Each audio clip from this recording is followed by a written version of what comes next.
Engajados não é motim. Pois bem, eu sou Benício Filho e esse é o meu canal e eu estou muito feliz por estar gravando aqui mais esse conteúdo. Se você não conhece a saga dos 9 sinais de mudança que eu escrevi nos meus artigos no meu blog, eu te convido a assistir esse vídeo até o final, deixar o seu like, compartilhar e ler os artigos que eu escrevi justamente pontuando o momento de mundo que nós vivemos. Eu sou constantemente perguntado, questionado e até indagado por alguns empresários que têm uma dúvida imensa se o seu produto ou serviço faz sentido para o mundo que a gente vive. Pensando nisso, eu fiz uma grande reflexão. Já ouvi de algumas pessoas que esses artigos cabem num livro no sentido de explorar toda a temática que eu provoquei. Estou pensando seriamente nisso. Aí seria já o meu 4º livro escrito e fica de olho lá no meu site que daqui a pouco eu publico o 3º. Mas esse é um ponto para uma outra conversa.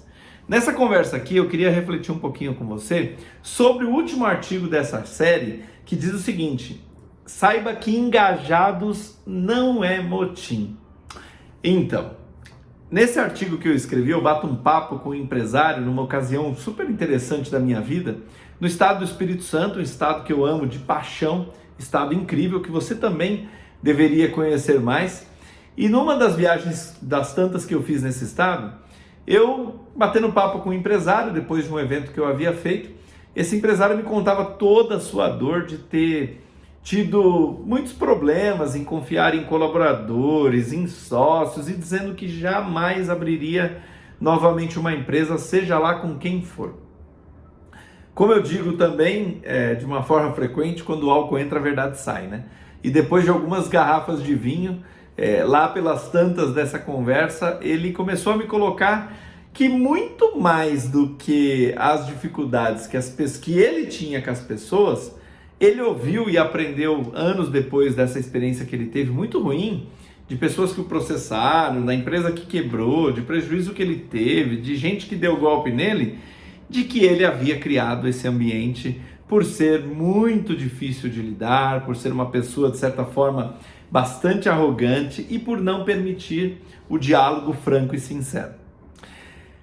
A questão que eu coloco para você é: por mais que a gente acredite ser a comunicação e o relacionamento humano algo primordial para que a gente construa relações sinceras, negócios sinceros, uma vida saudável, o mais difícil de se praticar e de viver autenticamente são justamente essas relações e a abertura para o outro.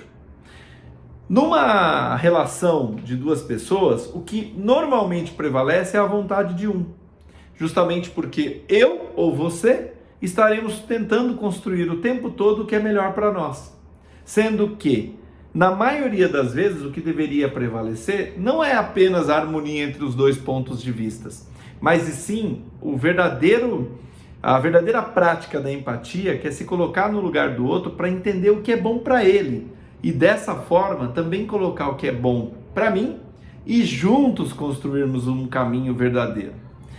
Quando a gente olha sobre esse prisma e coloca essa dinâmica dentro do mundo do trabalho, das relações pessoais, relação pai-filho, mãe-filho, cônjuge, seja lá o que for, mas toda a relação humana, a gente começa a perceber que o pêndulo do valor, ele não pode pender nem para mim e nem para você.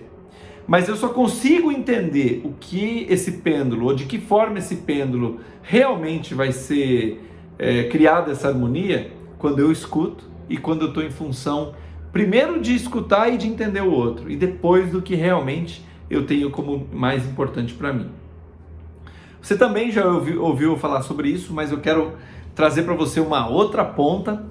Eu estou fazendo um estudo com uma das empresas que fazem parte do grupo que eu ajudei a criar, e eu estou fazendo um estudo desse livro, o Como Fazer Amigos e Influenciar Pessoas. É a 4ª vez que eu estudo com um dos times que nós temos essa obra.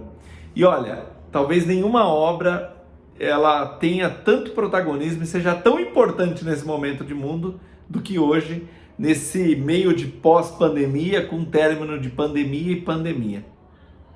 Nós, enquanto seres humanos, estamos perdendo ou perdemos um pouco a nossa capacidade de nos relacionar. Justamente porque uma das coisas que permitiu com que a gente passasse pela pandemia foi nos distanciarmos. Esse distanciamento está nos transformando em seres humanos um pouco menos humanos.